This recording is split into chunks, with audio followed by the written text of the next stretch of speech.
Howdy, y'all, and welcome to a special episode of our 20,000 members celebration episode. I'm your host, Willie Snyder with Nat King Code, coming to you live from the Mile High City, Denver, Colorado, joined by my awesome co-host, Mr. King James Stallcup, over there in Big Sky Country, Texas. Give him an old hook 'em horns over there, and wish the Dallas Stars some good luck, because we'd love to play the Dallas Stars in the playoffs. So yeah, they're playing tonight. Yeah, puck just dropped like right before we started. Yeah. So good luck to the Dallas Stars. I got them in my bracket to come play us in Denver, Colorado. So that's really awesome, and give you a little congratulations on the Stars winning the division. And it's gonna be a good rivalry. Looks like we're playing some pretty good hockey right now this time of year. So it's gonna be a lot of fun.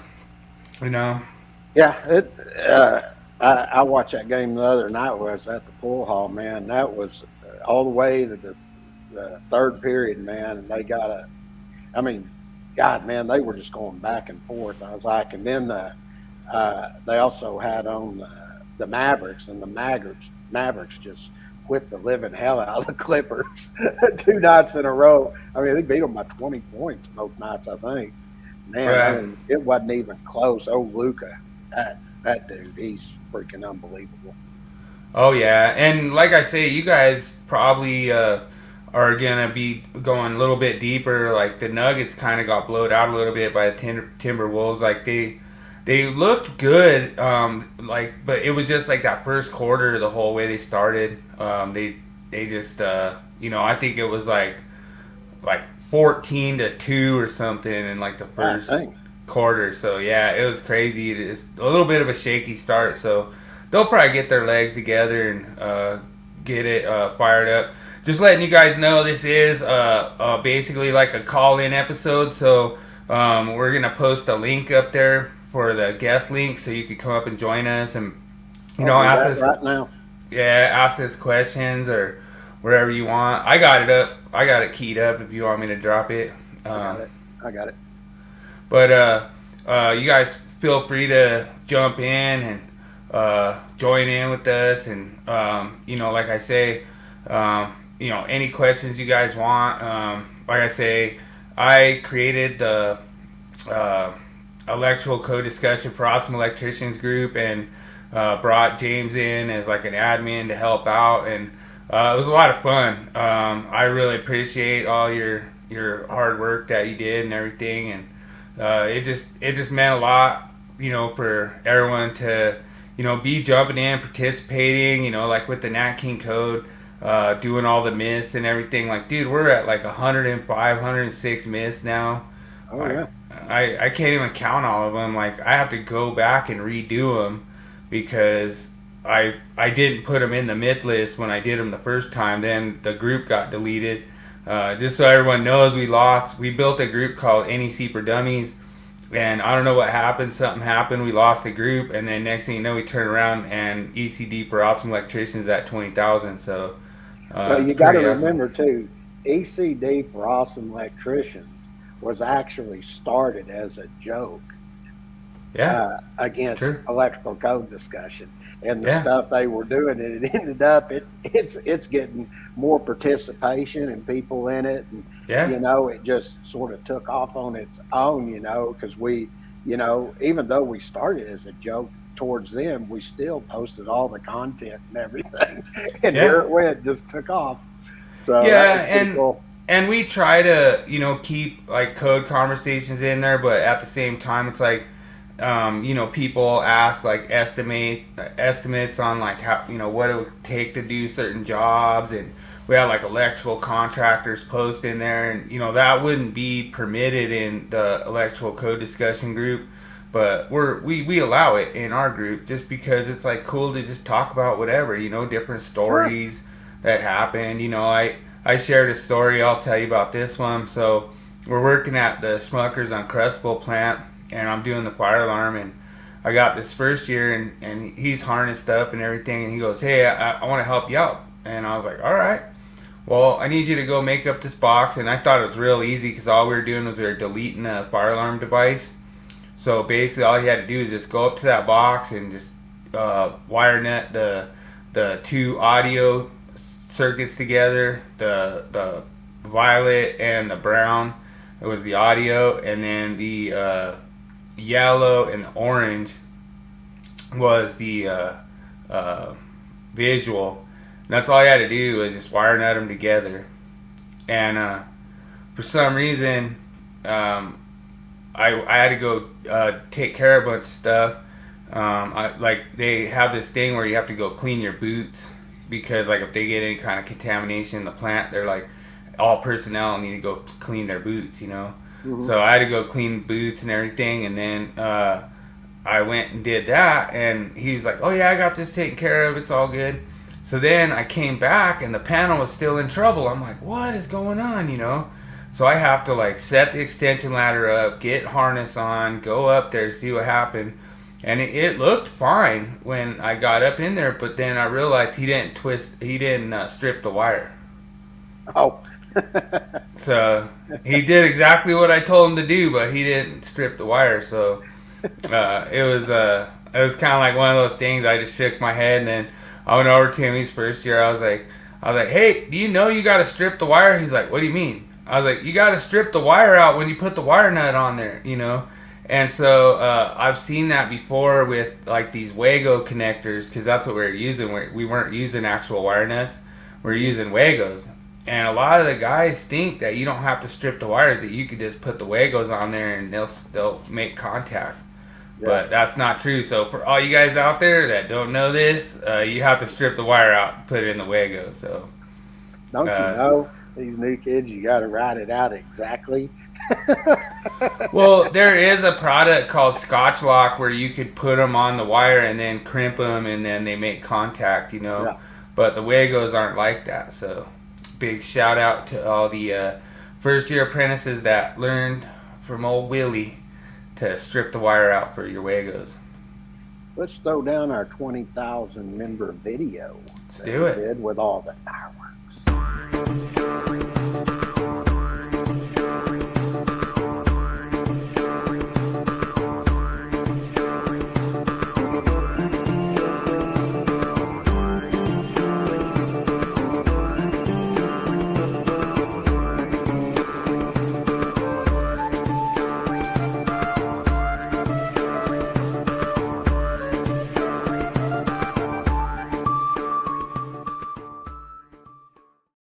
Yeah, and what's so awesome about that is that I think we're like almost at like 21 now. Yeah. Like it's crazy like how fast everyone, and we had some really funny comments. A big shout out to everyone who was in the comments on the event. We tried to do it last weekend, but you know, like the whole streaming software thing was kind of messed up, so kind of ran into a few issues, but there was so many funny comments on there. Like people are like, "Oh, you only have 19,999 because I'm not an awesome electrician," you know. And there was like a lot of funny comments in there. And we made sure that we got extra ones just in case people don't think they are awesome electricians. But everyone in our group is awesome electricians, and it's pretty cool, you know. Like doing the myth of the week. It meant a lot to me that it just kind of blew up over there, and there's certain people out there in social media that are not happy with the group. They, you know, think it's like a threat to, you know, them, and they think that we're just all about hate and everything else. So we'll kind of go over some of those audio clips at a certain point, but I don't know what you want to call that segment, but Year in review. Yeah, to me it blew me away because I actually kind of asked James, like, there's a lot of things I've been kind of like, "Hey James, we should do this," and then, you know, we start getting it set up, and James does an awesome job getting it together. Like we started out the NEC Deathmatch, and so the NEC Deathmatch is like a contest that we put together. That's from James's Learning Management System. So where this came from was I actually took James's continuing education for the 2020, and I was like, wow, it's like you have a pretty nice little quiz system that you have in there, you know.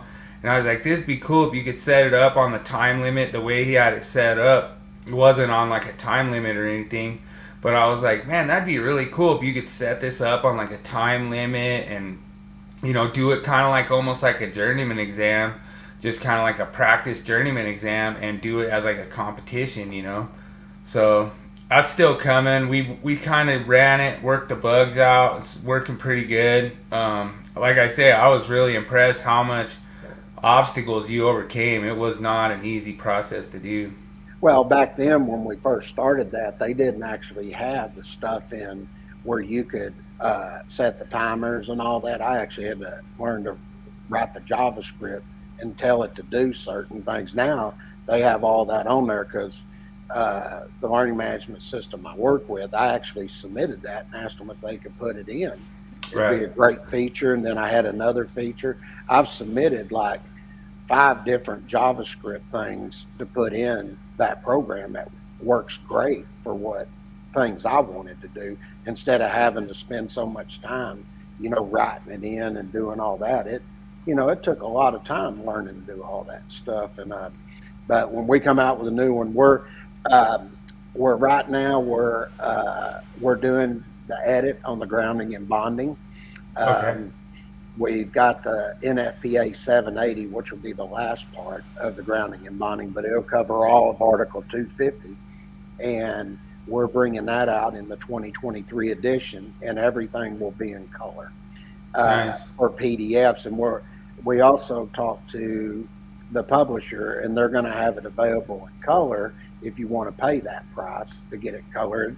It costs some money to print it in color, but we'll also have it in black and white, or grayscale they call it, and Nice. you'll be able to buy it that way. But the one that we'll sell in PDF, it will be in color. Now, if you want the presentation, you have to, if you want the colored presentation, you'd have to purchase the colored book with the colored illustrations. If you want it in just grayscale, then you purchase that, but you got to prove you're an instructor and who you're an instructor for, and then they'll give you that presentation as part of it as in a PDF format. So, it depends on what you want to pay for, but I think most instructors are going to want the colored publication with the colored illustrations. So Awesome. We already got Yeah. Giants fan up in the house. Yeah, that's awesome. Thanks a lot, Giants fan. We really appreciate everyone hitting the like button tonight. Thanks a lot, and we really appreciate all the love. Thanks so much for the likes tonight. That's awesome. yeah, let's look at some of your pictures that you put up. All right. Let's take a look at that and see what we got. Since you sent the pictures, I kept it under the Willie That's cool. quiz emblem. That's cool. So there's your one. So this is an interesting one. This is a guy posted this. He said there's nothing wrong with this. He thought that it was fine to leave that open knockout with the wood exposed there. And there was a lot of really good comments on this that actually aligned with what I would have done. Is I would have just used a fender washer, an 1.25 inch fender washer with a 1/4 inch hole, and then just screwed my screw up and then covered the hole with my screw, Yeah.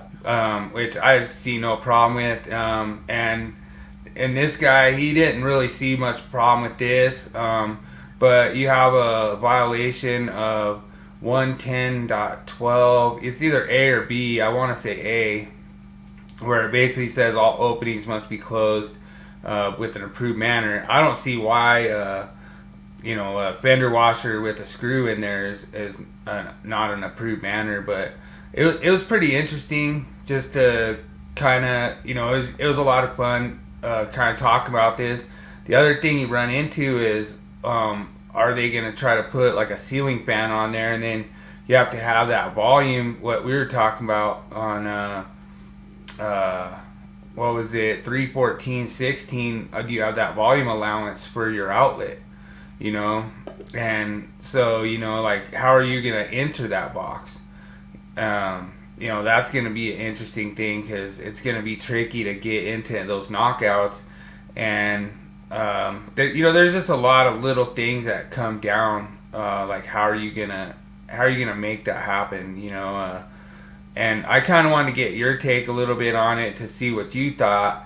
If obviously that's a pretty easy way to like line up your marks for your center and everything, but do you see that as like a real world violation to have that wood exposed in that knockout there? I think by code it's a violation because you can't have any unused openings, and Right.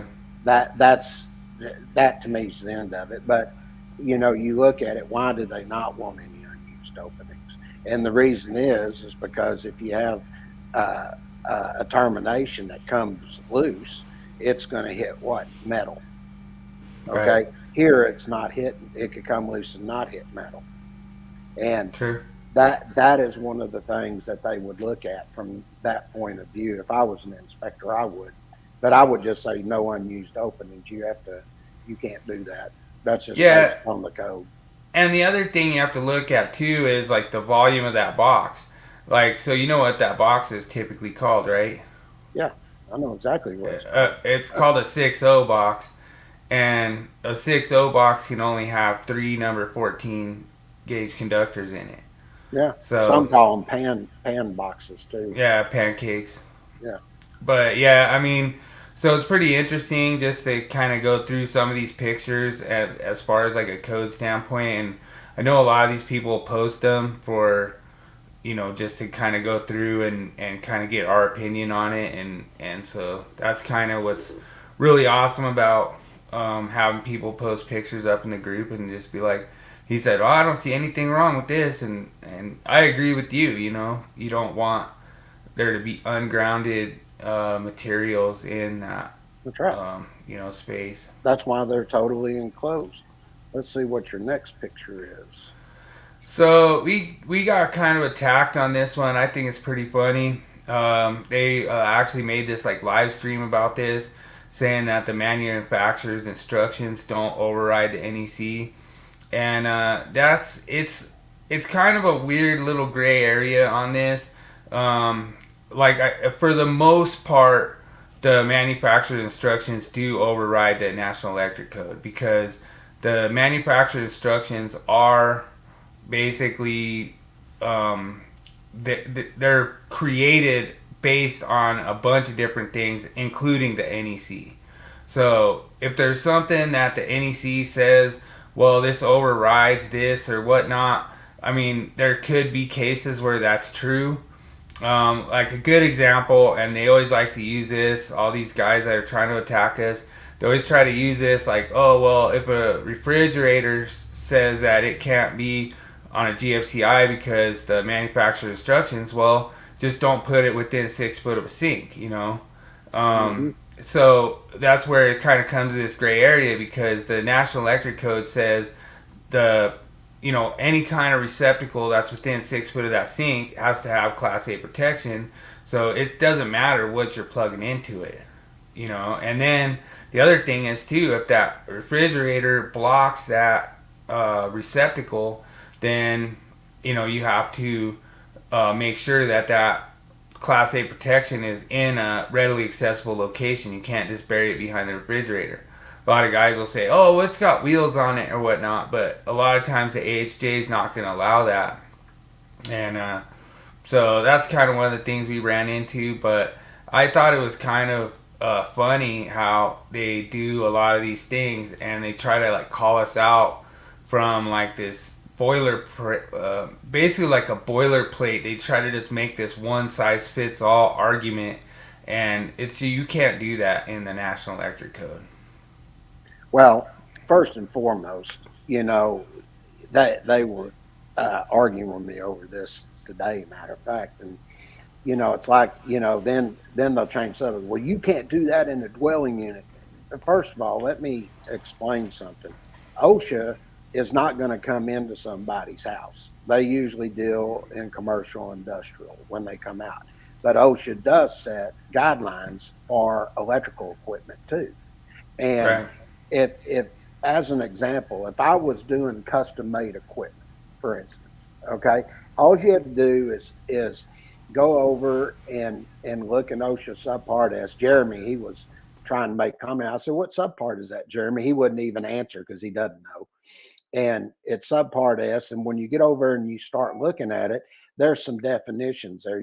The main one you really want to look at is acceptable, and then they have a definition for accepted, and then they get in and talking about third party custom made equipment. And basically, what that means is you have a testing agency come out like UL, ETL, FM, Goodhue, and Strauss. I mean, there's a bunch of them out there, and they'll come out and do a listing and labeling of the equipment at a facility. But if it's custom made, they send somebody out and they put what's called a field installed label. Now, Nice. if they come out and do custom made equipment and they put a field installed label on it, trust me, they consult the National Electrical Code, they consult UL standards, and then oh, cool. Wouldn't have missed it. What's up, Mr. E in the house? Thanks for joining, David Thanks, Englehart. Yeah, So, awesome. and they use any other pertinent standards that would apply. Okay. So if they come in and they do a custom made piece of equipment and they say no GFCI protection, guess what? The manufacturer's instructions, which will be included with that field installed label, means no GFCI protection on that. Now, True. this is why I turned it around. I said, well, let me ask you a question. I said, let's say that UL comes out and they look at the equipment and they say you need GFCI protection, but the code doesn't state anywhere or says you don't need GFCI. It doesn't state otherwise. Do I need to put GFCI protection on it now? Sure you do, Yeah. because that's from the manufacturer. And Yeah. they're telling you they want that equipment GFCI protected. And that's what I'm saying. You can't have it both ways, True. you know? And of course, nobody, when I brought that up and I wrote that as a comment towards them, they didn't even comment on that. They went to something else, you know. But Oh yeah, this is one of David's groups that he's in.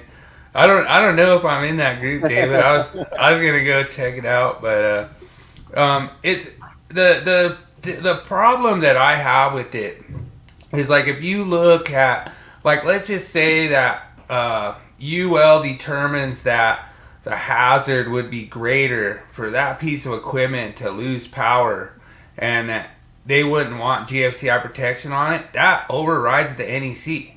That basically says that UL decides that this is a greater hazard to have this thing trip out and have more people die than whatever it would be like the hazard. sure, So and that's why I'm saying is nice. you can't Cool. take and just pick and choose where you want to apply something. You have to take all the standards, the code, and everything, UL, NFPA standards, whatever's out there. I could be in hazardous locations and I'm looking at NFPA 496 for purge and pressurize, or I'm looking at 497 and I'm dealing with combustible gases and liquids, or I could be dealing with 499 where I'm dealing with combustible dust and stuff. True. Or I could also be referencing API 500, which is American Petroleum Institute. And I could, if it was something that was from overseas, I'd be looking at API 505. Okay, because you're getting into a different type of installation. They consult all the different standards to make these type of decisions. And that's why, I've done this for a long time. Matter of fact, I went and did a class for NFPA on custom made equipment. And I actually went in and showed them in the code where there's certain things in the code that if you design something, you have to meet what the code says also. Like you could go in and say you're doing a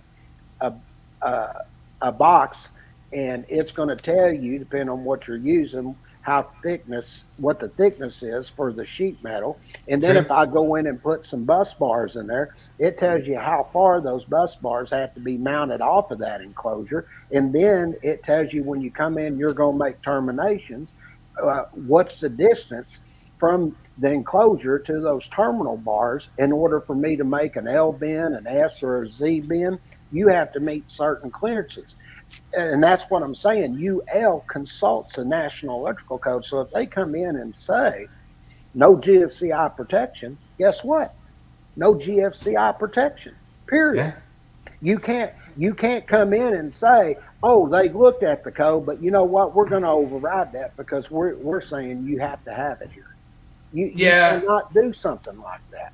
So the other thing that they're a little upset about too, and this will come out with my public input, was that I went and added language for if there's personnel protection provided by the manufacturer, then you don't need to provide it. And that is going to be a little bit of a sore subject for them, just for the fact that they say only Class A protection is personnel protection, and a lot of these manufacturers are coming out with these special purpose GFCIs where they're actually 20 milliamp, but they're still calling it personnel protection. So that's going to be a little bit interesting to see how they kind of get with that language and how they figure that out. Well, let me ask you this: if let's say that you had a freezer and they told you not to put it on GFCI protection. Okay, let's just hypothetical. Nice. Thanks, David. Thanks for that. Appreciate it. And say that you had, $3,000-$4,000 worth of meat in there. Okay. And they say, oh, you have to put that on the GFCI. And then it trips. The GFCI does, and they lose all this meat and everything. Who do you think's responsible for that? Because now what's going to happen is the manufacturer told you not to put it on there. So the manufacturer is not going to cover the meat that they lost because they had it on the GFCI. And the NEC, they're not going to cover it. So now the homeowner's in a pickle. If he hadn't had it on the GFCI, and that's why I say the manufacturer is responsible for the equipment. It's not the National Electrical Code. So Sure. If the manufacturer is stating that and taking responsibility for that equipment saying this, then how can you expect the manufacturer to be held liable if you do something different than what they tell you? True, and that's the thing too, that there's a lot of ways, there's a lot of workarounds on this. Like the National Electric Code doesn't tell you that you can't hardwire it. And if you're in certain locations, they're gonna say, well, if it's hardwired, then you're able to do that because it's only when it's connected to a receptacle. Mm-hmm. And so that's the kind of workarounds that me and you were kind of talking about, and then especially sitting there talking about this like individual branch circuit and saying that the receptacle and the outlet is installed on the individual branch circuit, because that's been kind of part of this contention that we've had with this whole thing, is that you have this hardwired AC unit, and we're saying, well, you're not going to have this hazard to personnel if it's hardwired. Mm-hmm. Like there's not a personal interaction, like. And so I kind of disagree with some of these other code guys out there. They say, oh, there's no reason to have GFCI protection on dryer. The dryer one, it hit my heart a little bit on that one. So there was like a girl, there was like a lady and her daughter. And I don't know exactly which one, but they were doing laundry, and one of them had like gone to put the clothes in there and kind of went inside the dryer, and it had become energized. And then the daughter or the mom, one of the two, tried to save each other, and they both ended up getting killed. And the thing is, to me, I think that's a really total good device to make sure you have Class A protection on. Yeah, I don't see the manufacturer of a dryer saying do not put this on GFCI protection. They've already done the research. It's already compatible. They've already made sure that it's compatible with those devices, So And that's a big thing, compatibility. yeah, You remember when it first come out on the AC, I told him, I said, there's no way it'll even be ready until probably 2029 because you're not going to get the compatibility. The new UL standards that's going to come out, it's not going to, you still have compatibility issues. And for them to say the manufacturers need to get their rear and gear, no, the manufacturer don't have to do nothing. They're meeting the UL standards that have been put in place, and also with the National Electrical Code or any other pertinent standards. So why would the manufacturer, just because you think, y'all want to push GFCI protection on something that they literally had no technical merit to do what they did, because the four things that they listed as far as deaths, one was due to improper wiring, and the other three were due to people not following the safety work procedures while they were doing maintenance.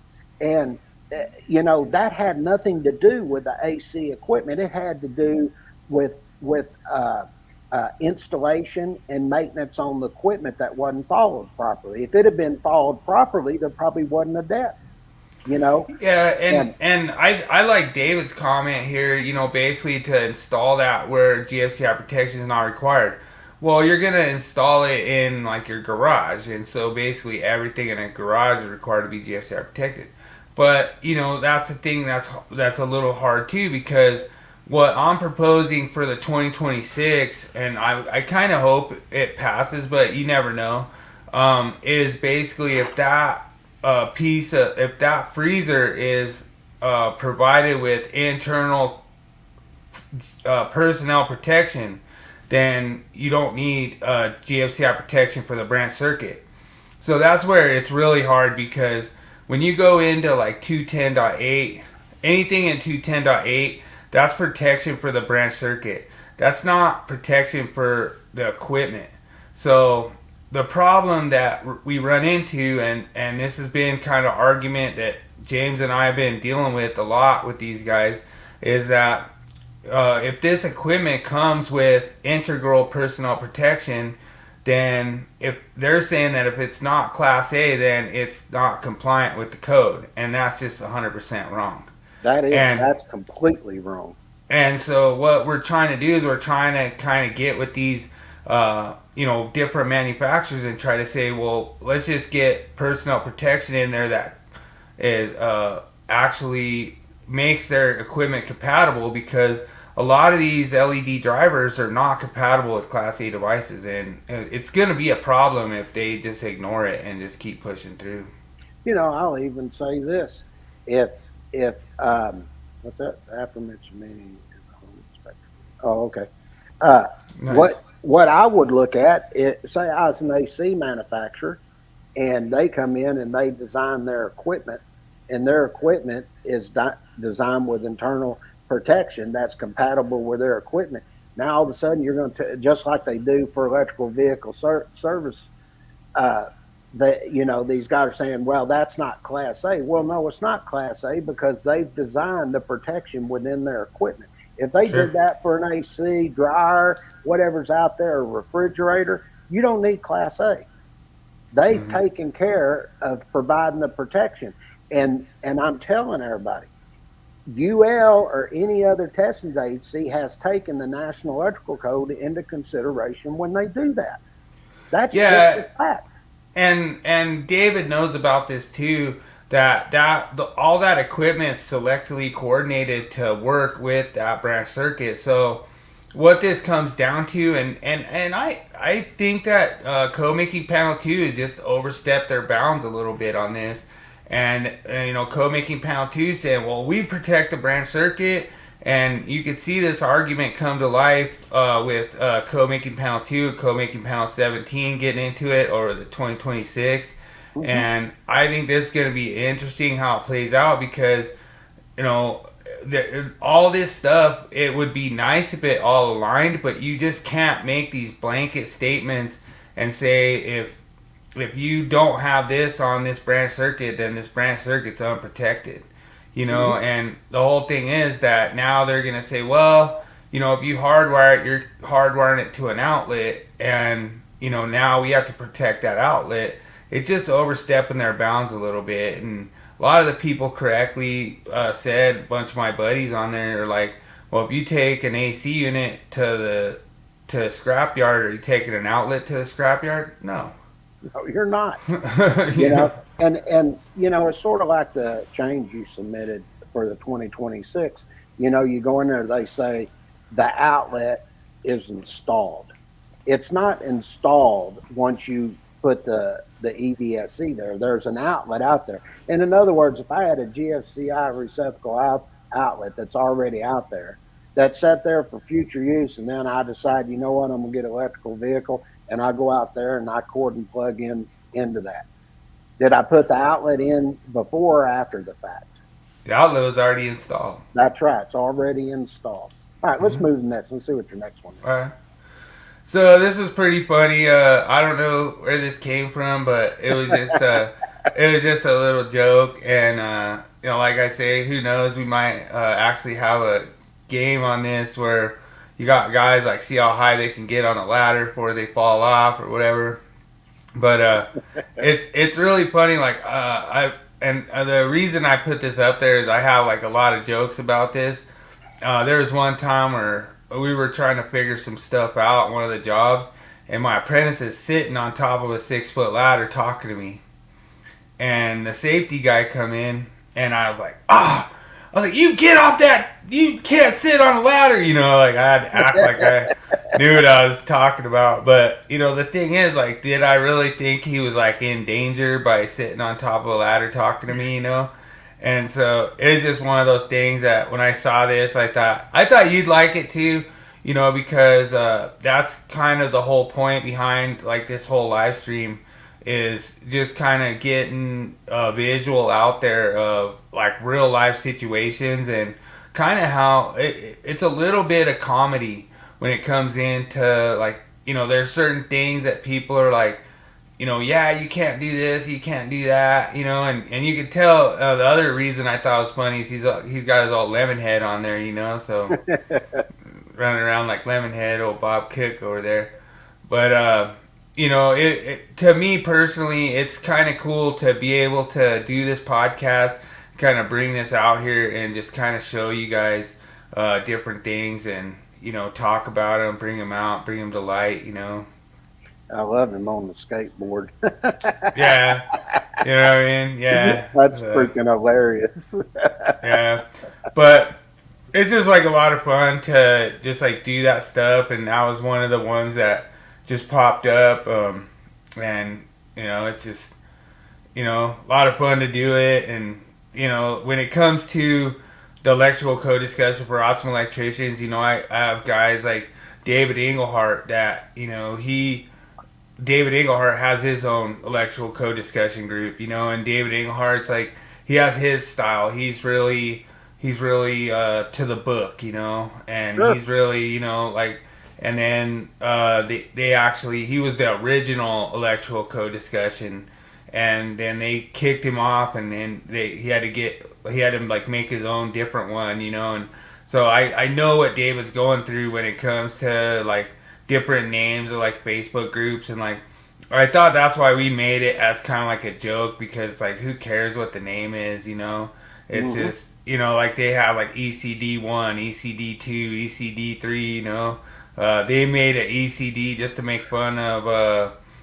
William Kurz, because William Kurz was basically like gonna win the group, or whatever, and we all had a lot of fun with it. It was a really fun weekend just messing around with William Kurz, and it's funny too, like me and William Kurz, we're friends, and he's a good dude, runs a contracting business out of Georgia, and the whole thing is like these guys, like it's not about like trying to put somebody down, trying to put somebody out of business, whatever. It's just about trying to like learn the code and just have fun doing it. And like I say, that's the whole reason for Nat King Code. My whole Nat King Code page was designed to just like help a journeyman like learn the code and pass the test, and just have that easy crash course. Like, I don't know if I told you this, James, but when I went to take my NISAT 2 test, I failed it the first time, and I was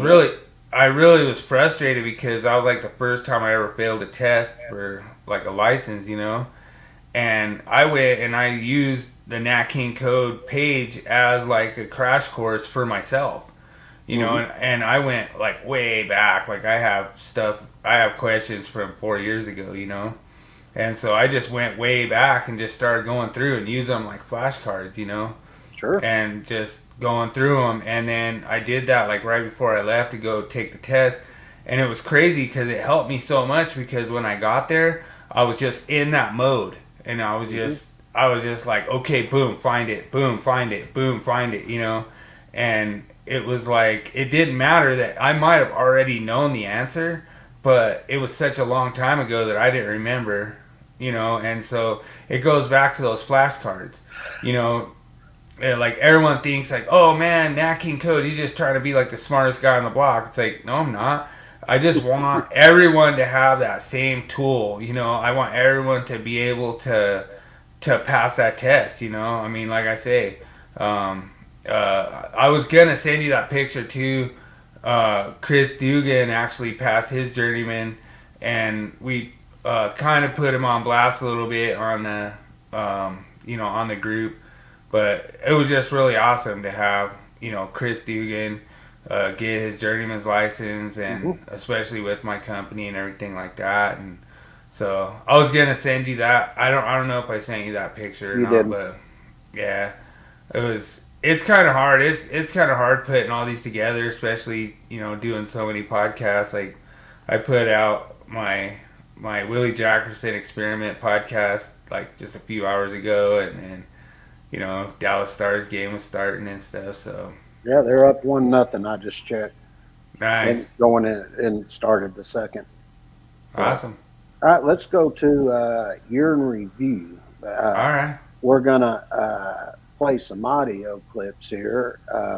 You just sent me something recently, and I want to go back to show who started this. And well, so, I think that you're a little jealous that I have a whole entire podcast just about Willie Snyder, and you just want all the fame, but yeah, it's well, it's coming your way now. So yeah, we're gonna start it, and I've got 5 clips here that I clipped out, and okay, I just want to say before I start it, you know, this will deal with Paul Abernathy.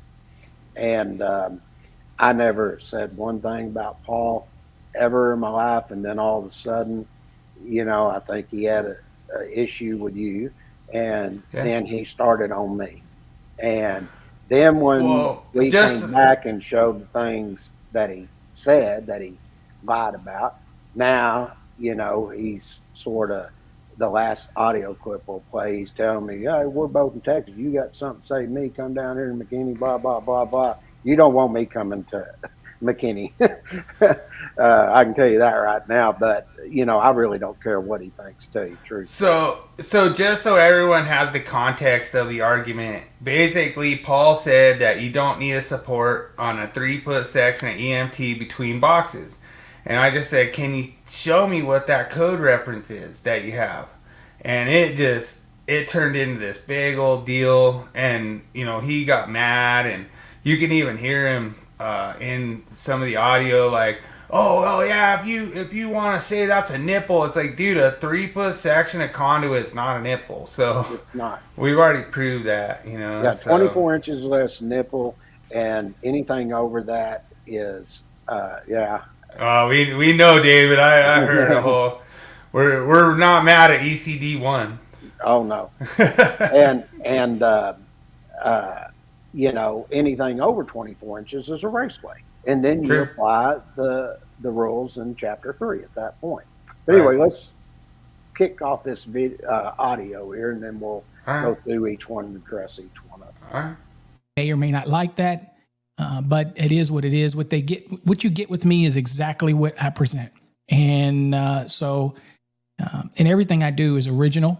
So I never copy anybody else's content for stuff and to create social medias or create. You know, it's kind of sad when somebody does that because they're really grabbing for attention. Okay. Yeah. Now, that was funny because like he's accusing us of not being original. well, I can tell you, Dad is the original. You Hmm. know, he was the first one that started doing all these illustrations and everything. As a matter of fact, I can tell the story how it happened. Dad was teaching at the Union Apprenticeship. It was Local 116 here in Fort Worth, and he started off teaching first year. Then they moved him right up to doing second. Next thing you know, he's within the third year of his teaching there. They moved him to fourth year to prep everybody for the test. Well, during that time, Dad didn't really like the the material they were teaching from. So he started creating these illustrations to show everybody what they look like. And at that time, uh, uh, that is true. Uh, what he did at that time, Billy actually is artist, type artistic, he started hand drawing these illustrations, and then they would do it on paper, then transfer it over to transparencies. And that's how it got started. And what happened was there was American Tech Publishing saw Dad's publications. Well, what Dad did, he took and he put these little booklets together, and he had them on different subjects. And he and this is a true story. He took them to Great Bar, and he took them to there was another one here in Summit, I think. But he took them to the warehouses and asked them if they would sell them. Well, he took like 20 copies at each one. He said 2 days later he gets a call from Great Bar. He said, "Hey," he said, "do you have any more of those books?" And Dad said, "What do you mean?" He goes, "We've already sold them all." They sold them in one day. Everybody was seeing all these pictures. And so then he went down, printed some more, and they said double it. So he gave them 40 copies. And then next day, he gets a call from the other supply house, dealers. It was dealers. And so then he took another 40 to dealers. And the next thing you know, he had, within, like a month, he had sold like 400 Wow. copies of this publication that was homemade. And America, and then they wanted to sell them through all the warehouses at Great Bar. So Dad had to go down and print a whole bunch of them. Wow. And they went all out. Well, that's where American Tech saw it.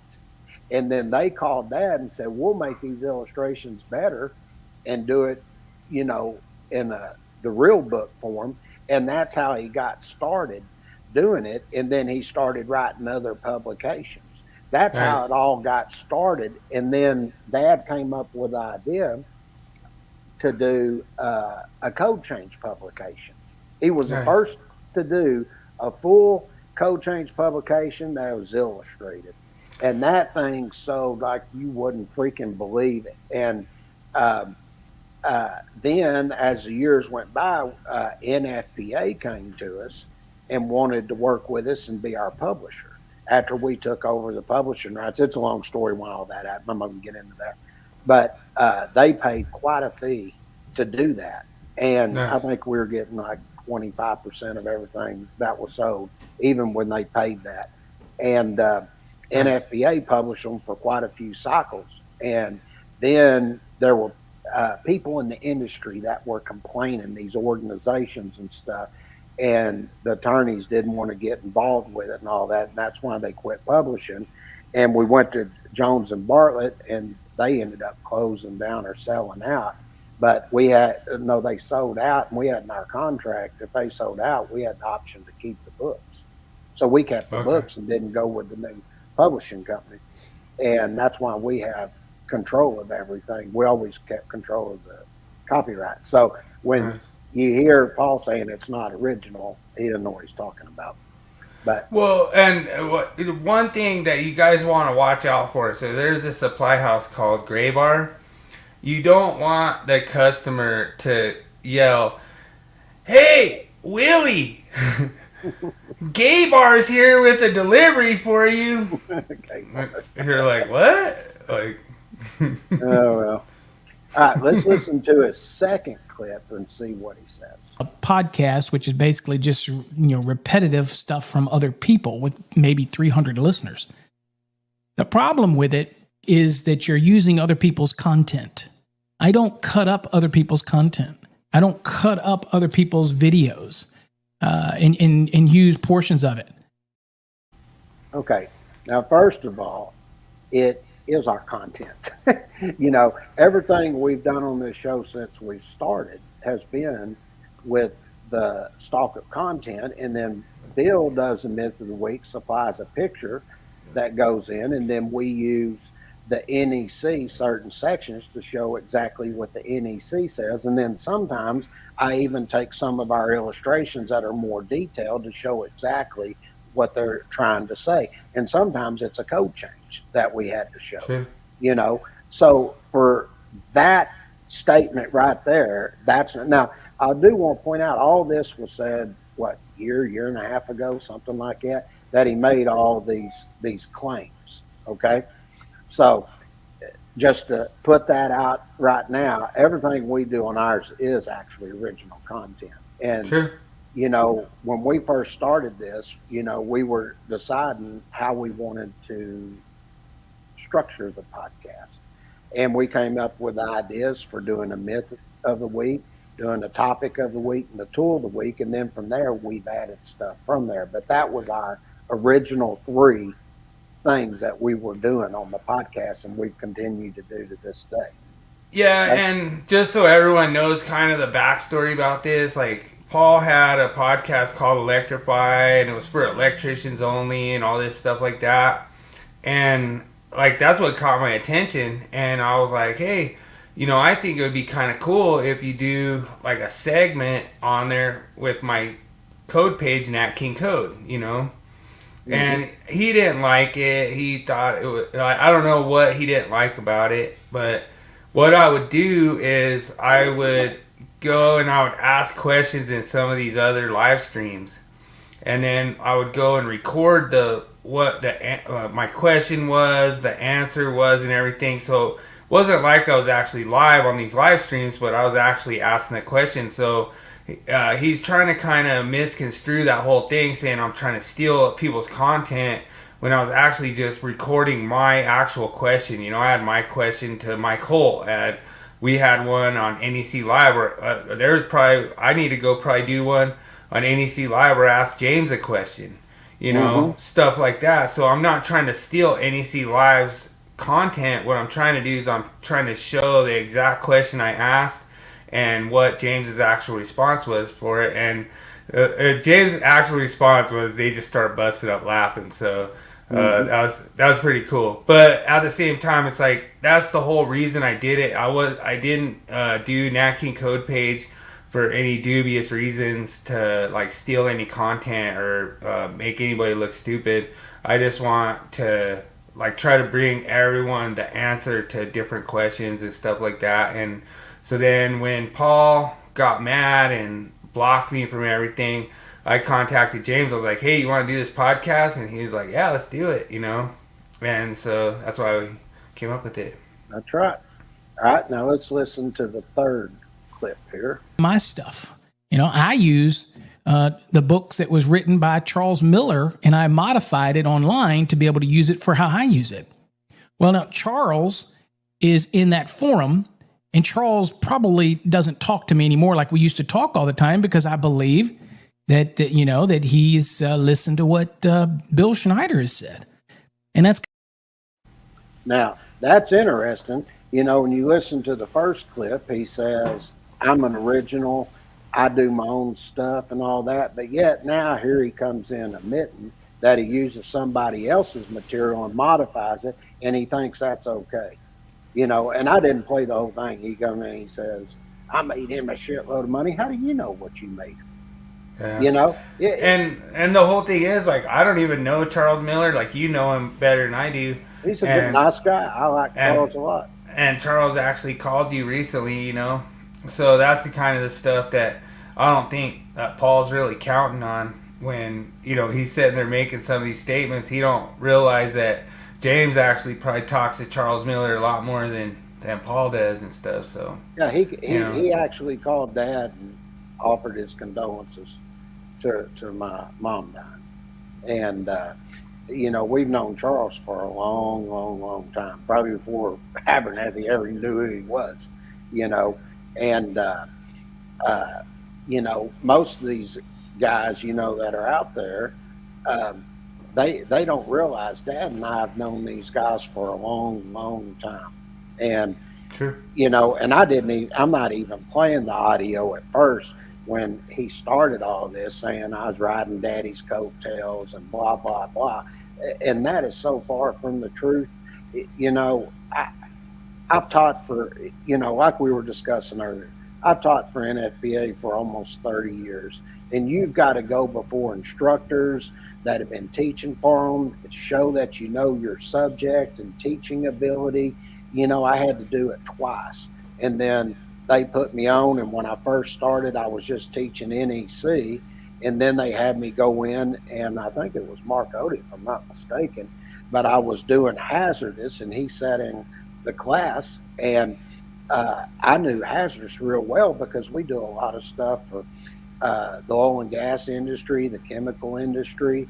We've been to all of them places, and I was teaching all the different chemicals and going over, looking at NFPA 497 at table 4.4.1 and going through and talking about the MSCG, the MIC ratios, all of this, ignition temperatures, your upper and lower flammable, literally explaining how the chemicals work and stuff. And I learned that from a chemical engineer that was on the coke making panel. And then I tie all that in with NEC. I even show them how to take different chemicals that get mixed and how to put them in a group in order to put it in a classification. So when somebody's sitting here and they're saying this stuff, at least have a little bit of knowledge about what the person has done. I also was one of the few at the first that was teaching NFPA 770E. And the reason is because I was on the 70E committee. I've actually done classes for NFPA for doing 70B that we used our material because they didn't have it. We also did OSHA classes because they didn't have it. We've done specialized classes. Like I said earlier, we did one for them where we did custom made equipment, which we did for the Department of Energy and Defense at Los Alamos. I went in and did that. When you start making assumptions and saying something about somebody, don't think that person's just going to sit there and take it. The person's going to come defend themselves. And that's why I come in and tell them, you don't know exactly what you're talking about. Uh-oh. Guys and Rhinos on. Oh! What's up? Yeah, brother. All right, cool. What's up, gentlemen? Nice We wanted to get Rising Rhino in the house. This is the old faux pas. This is Forsberg away. Forsberg Nice. away jersey. That's for our third on away my game. list. I want to get Wass, Sakic, then Forsberg. Nice. Good stuff. Well, I appreciate you coming in. So what's been happening is James been getting a little bit of frogginess because he's been getting them right too much on the Willie quiz. So we want to get a little competition up in here, and Let's see. we'll see what's up. But they're really easy. It's really easy questions, So James is really good about getting them right on his second answer. So you do get an option for a second answer too. Okay. Try to. Your camera's not showing up good. What's not showing up? You're showing you on screen. Your camera, it's sort of jagged. Yes. Seems fine on my end. I don't see any issues, but yeah, maybe it's just crappy internet. All right, let me finish up what we're going over here, and we'll get into that in a minute. I got one more clip to play.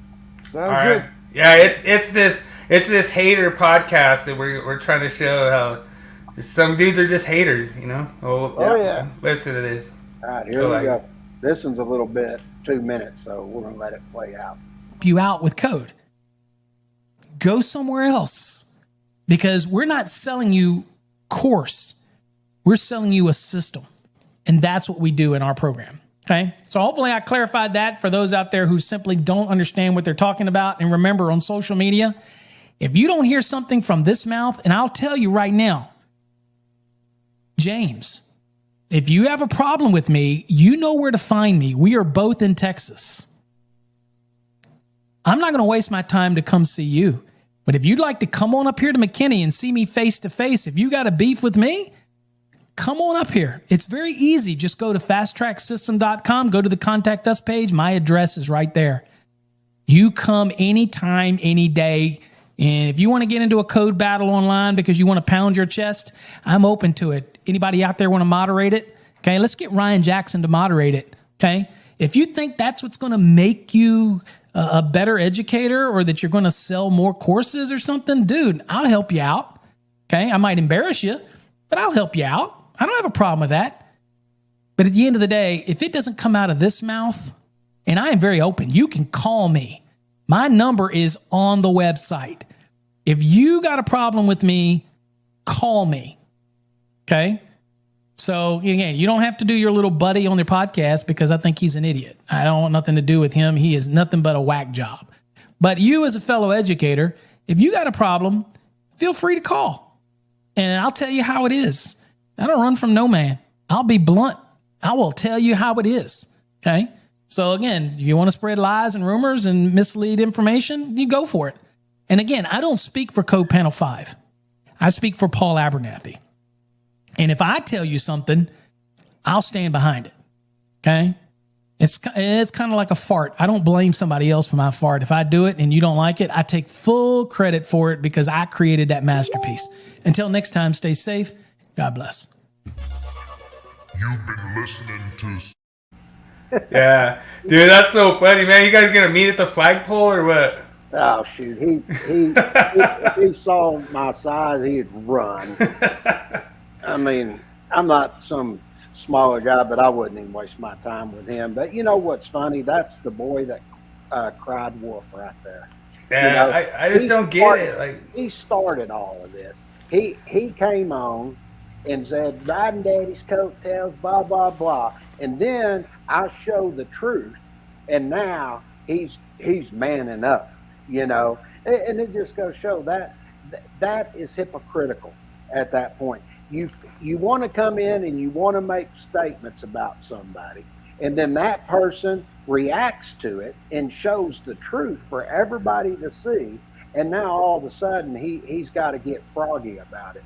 And you know, that right there just shows, if he has to make that kind of statement towards me like that, that shows what he did. He knows he was wrong, and otherwise he wouldn't care.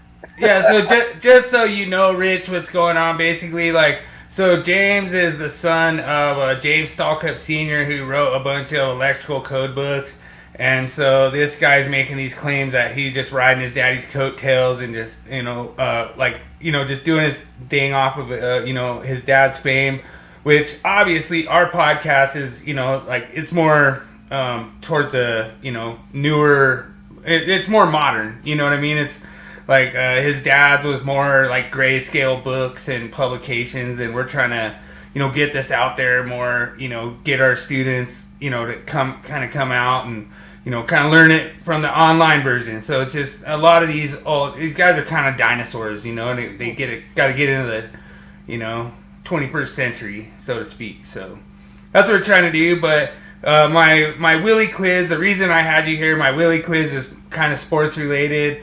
I try to do different Willie quizzes for, you know, it's not necessarily just for electrical, it's just to have fun. But this week we're doing the draft. I've kind of been doing a lot of the draft kind of stuff. And I think I'm going to call James out on a little bit on this one and see maybe he might have been wrong on one of the previous quizzes. But we'll see. We'll see what happens, you know. All right. Let's roll the intro.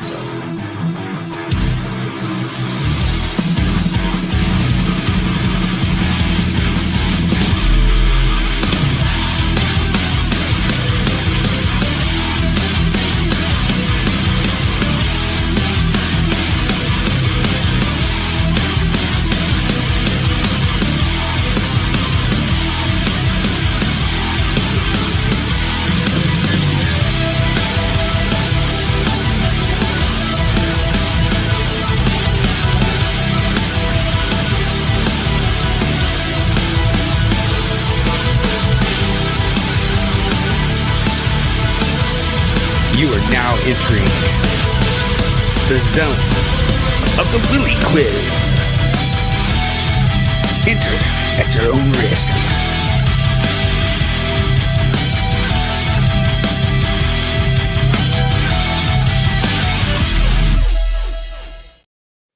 All right, so really appreciate Rising Rhino joining us tonight for the quiz. And if you want to check out sports broadcasts, check out Rising Rhino on YouTube, Rising Rhino on Rumble. Question number 1. In 1975, Walter Payton was drafted number what in the first round by the Chicago Bears? Was it A, number 1? Was it B, number 2? Was it C, number 4? Was it D, number 11? Or was it E, number 13? Good luck, everyone.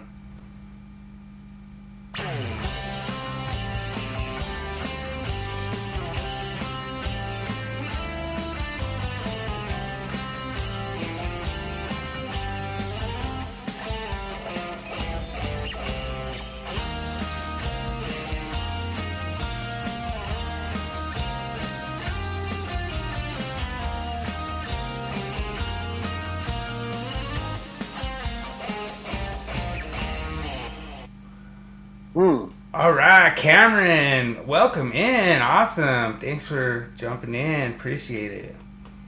All right. Well, this one I'm unsure about. I don't know much of the Chicago Bears. I know Walter Payton was one hell of a player, but I would say back then, I don't think, looking at running backs, because, I mean, Dorsett was a bad motherfucker, and he was number 2. I'll go with number 4. You're going C. All right, so James picks C. I don't see any answers in the chat. What are you taking? Oh, was supposed to put in the chat? I didn't know.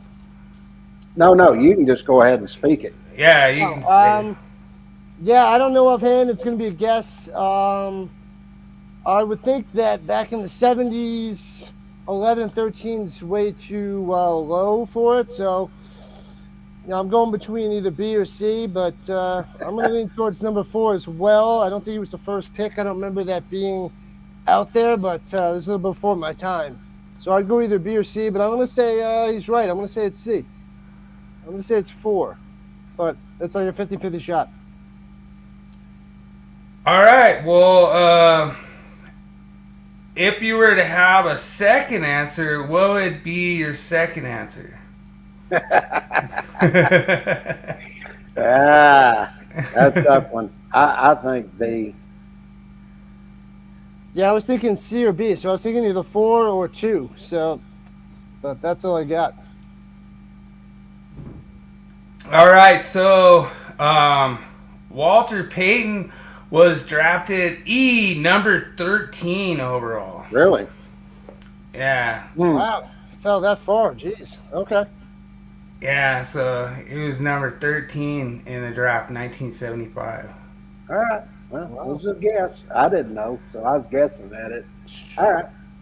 Go to your second one. All right, so no NFL player has been inducted into the Hall of Fame who has started their career after blank. Is it A, 2004, B, 2005, C, 2006, D, 2007, or E, 2008? Good luck, everyone.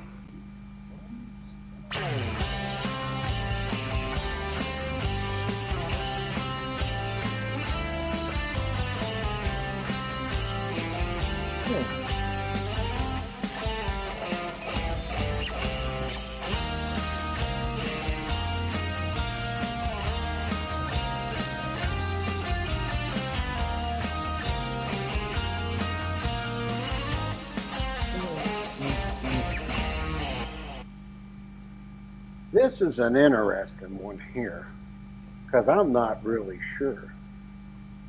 I was trying to think some of the players that have been inducted and about what time they retired. So, Well, no, it's when they started their career. So, like, I think that there's been, I want to say, like, Seau. I want to say there's been ones that's been inducted in 2004. I think Seau started in 04. I can't remember who's been Yeah, inducted. you're talking about Junior Seau? Seau was way before that. You're Was talking it? about like when he started playing? Yeah. Yeah. He was probably late 80s. Was he? Yeah. Okay. Yeah, that's what I was thinking. I was like, wait a minute.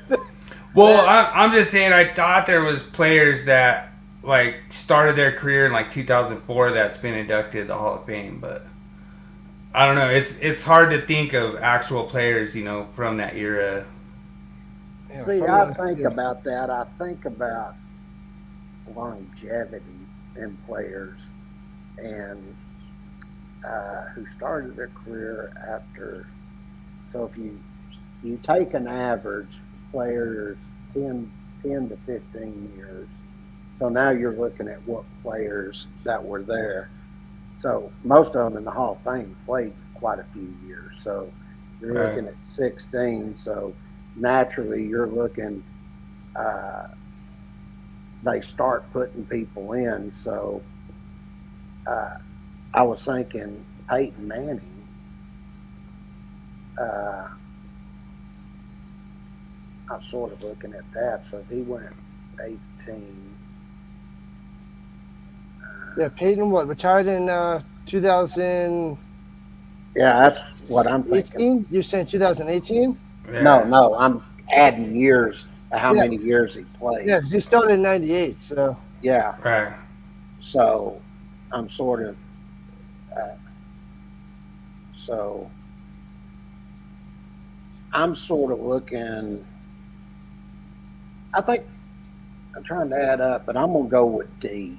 I think 2007 would have been a good one because you're 17 and you take a few years. I'll go with D. That sounds pretty feasible. Okay. Yeah, I'll go with C. I'll go with 2006, but 2007 would be my second answer. All right. Well, the answer is D, 2007. So, Rich, you got your second answer correct. And this was just like an interesting factor, and I was like looking this up. That no player has been inducted into the Hall of Fame with starting their career after 2007. See, I was adding up years of players and just sort of, I was in between 2006 and 7. But I Right. started saying I added a year, and I was like, I think it'd be right. Who is the last person? Would that be maybe Calvin Johnson? Yeah. It might be. We'd have to check that up, but that's the Yeah. first one that comes to mind. I should have probably researched who the actual player was, that the last one, because they would have started, like you would have been correct, Rich. They would have started their career in 2006 and still been inducted in the Hall of Fame. Yeah, it's So. probably. I'm All gonna right. go with Calvin Johnson. If we look that up later. All right, I'm down. All right, let's go to number 3.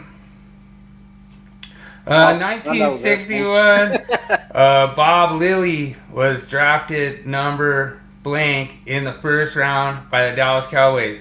Was it A, number 1? Was it B, number 2? Was it C, number 4? Was it D, number 11? Or was it E, number 13? Good luck, everyone. No clue.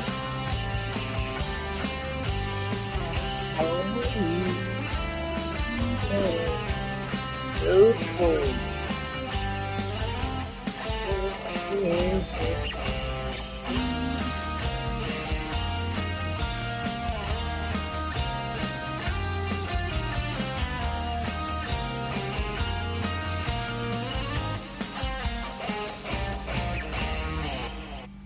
So actually, when I realized this question, I realized that you guys were both right on the Walter Payton. Walter Payton was drafted number 4. I just went and looked it up. I had my answers wrong. Really? So, yeah, you guys are right. So James, you got 2 correct answers. Rich, you got 1. So my bad. I screwed up. He was the number 4. He went number 4 with the Chicago Bears. Oh, okay. All right. Yeah. I was My like, bad. Yeah. This is I was Mr. Cowboy himself. I know this one. He played for TCU, and it was the year Dallas was come in the league as a franchise. And I'm not going to give an answer. I'll let him go first, but I know the answer to this one. All right. Yeah. I have no clues. Way before my time. Never don't know much about this guy at all. But using logic, I'm just going to go and say that it's then E since you messed up the answer. So I'm going to say it's number 13 then. That's my random guess. Listen to what I just said. Dallas started their franchise, and they Started came their into franchise the because league they were as a first- new team. So that means they're the first pick. Redo that. Oh, answer. okay. That's when Yeah. they started back in '61. The Cowboys. Yep. I'm not sure what is up with the whole thing, James. I went and researched it, and it basically said that like there was some weird going on that like with the AFL or something, and he was number 13. I don't know. Like I say, that was the information I got. Like I tried to look because I was trying to research when you were saying he was the number 1 pick, and I couldn't find it. So, and it was in the Hall of Fame. It was in the Hall of Fame statistics. So They were the first pick in the draft in 1961, and they Yeah, it's the took first choice. Bob Lilly. Yeah, Bob Louie's the first choice. yeah, I couldn't find it though. It said number 13 on what I found. So Let me look that up real quick. No, I don't know. I just Googled it. It says the first pick. really, Yeah. Yeah, all right, I know for a fact. I'm like, right. I know he's all right, number 1 all right, pick. all right, James. Like I say, I was looking in the Hall of Fame and it didn't say that. It said number 13. He I don't know why that'd say 13 because he was the first pick of the Dallas Cowboys as a franchise starting in 1961. No, but the thing was that if he went number 1 overall. Yeah, he was the number 1 pick. That's when Dallas came into the league and had the first pick. Yeah, but Dallas might have picked number 13. No, they picked number 1. Okay. Mr. I'm just Cowboy. yeah, and he's Mr. Cowboy and all that. So I was just trying to throw something in there funny that I was researching. You know, it was a lot of fun to throw that in there. I'm sorry. It said like if you look in the Hall of Fame, it said he was number 13 overall. Oh, it in- does in- say that. I see what you're looking at. It says NFL Draft 1961, round 1, pick 13. Yeah, so I was just kind of like trying to prove that. That's why it says that the Cowboys only had 3 first-round overall picks, and I don't know. Like I said, It's actually on Wikipedia. Yeah, it says round 1, pick 13. yeah, it's I don't know. I don't know if there was something weird going on with the AFL or what was going on, but I was just trying to throw a little. Cause see, James threw out the challenge flag because I had how many times did the Dallas Cowboys pick number 1, and the answer was 3, and he picked 4 because of Bob Lilly, and you could be right, James. I just when I did my research, I was like I didn't see. No, they traded the pick, it says down here. Yeah, Oh. They traded down with the Cleveland Browns to 13. Okay. That was their first. That was the Cowboys' first pick, but it turned out to be number 13. They traded out of it, and that Yeah. was their first pick ever. Okay. Yeah, it was the first pick ever, but it was the 13th pick in the first round. I only picked it because he mixed up the picks. Yeah. So Hey. that's why I'm going with that. Hey, I just wanted to get a little cheating in there for you, James. You know, like. Wow. I thought they had the very first pick. I didn't know they traded down. I knew that was their first pick ever. So, Yeah. oh well. I got Yeah. I'm happy with that. Hey, it's all good. Thanks for joining, Rich. I appreciate Nice it. meeting you, brother. A lot of fun. Thanks for you Rising Rhino coming in the house, checking out the Willie quiz. I'll have to get better. Anytime Yeah. you throw in some sports, let me know. Yeah, we'll have you on again as our guest, and you can look up the Wikipedia, prove James wrong, Yeah. That's random. throw out the challenge flag. Boom. Thanks a lot, brother. I'll see you. Thanks again. Adios. Have a Later. good brother. Till next time. All right. Well, that pretty much wraps us up for tonight, brother. Yes, sir. Yeah, no, that was a lot of fun, and I'm glad that I could prove you wrong. Oh. So now you know it was only 3 first round number 1 overall picks the I Cowboys did not had. know they traded out. That just oh well, it was before Yeah. my time. Yeah, and you could come on and join us too. Like I say, we basically had it as like a call-in show, so anybody who wants to join us, feel free. But it's already late. I'm sure James is already getting ready to go get I'm some hungry. get some taco de mayo. No.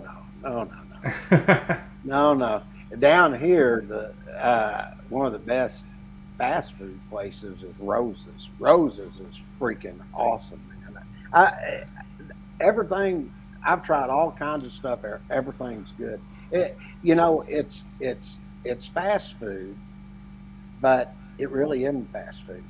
If that makes sense. I mean, it's as good as going to a restaurant, and that Nice. place is crowded all the time. I mean, their food is fantastic. All right. Well, thanks so much, everyone, for joining us. Congratulations. Big shout out to Electrical Code Discussions for Awesome Electricians. We hit 20,000. That's freaking awesome. And just so Daniel has a little something to ponder, he's the 4-time Willie Quiz winner. And that was one of the ones he beat you on. And so I just wanted to make sure that we got it out there. I knew I'd get you on that one because I was like, wait a minute, this is showing at number 13. It's not showing number 1. So that's why that was only 3 instead of 4. So I vindicate the Willie Quiz as accuracy. So That's okay. yeah, no, that's a lot of fun. We just do it for fun anyway. But That's right. That's for fun. I'll keep trying to make them a little bit better, and really appreciate Rising Rhino joining. If you guys ever want to check out Colorado Avalanche play-by-play, go check out Rising Rhino channel on YouTube and Rumble, and appreciate it.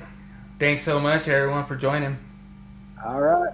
Well, everybody, enjoy the rest of your night till starting work tomorrow, and we'll see y'all Thursday with the last part of the calculation series, and then we'll start on something new. So, And remember, make every day an easy day. amen. Have a good week, y'all. Deuces.